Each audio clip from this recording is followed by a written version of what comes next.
Value proposition, I think, was a very tough part for us. Initially, what we did was a cookie cutter model.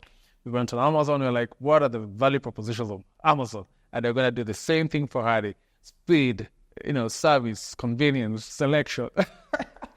And we didn't have most of that. We didn't have selection. So I think it's really going in and saying, okay, who are the people we're trying to solve this problem for? And what can we do that other companies can't do as good as we can?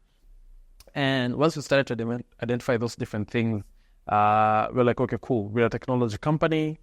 We're the grocery, agricultural value chain. What can we do for the people within that, realm? And, actually cut out a very niche product for ourselves. So as entrepreneurs are trying to, come up with a value proposition, I'd say they'd have to really think about what they're really good at doing as a company or as entrepreneurs, and then think about what the consumer really needs. And once you have those two things, basically where they marry, that's where your value proposition is. Okay, what is our value proposition, right?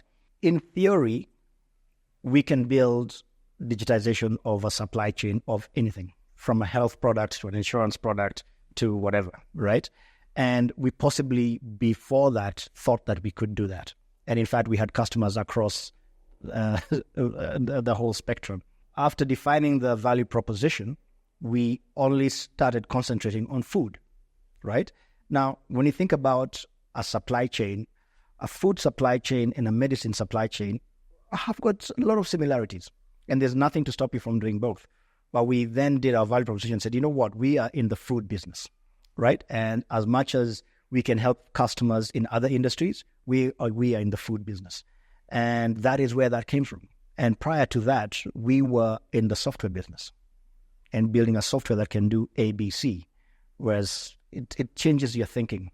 So that was good. And because prior to that, I guess we had our vision and our missions and all those good documentations. But then that made the difference.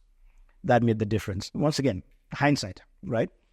I wish 20 years ago, when I was starting the company, we had actually done that. It would have saved us a lot of pain.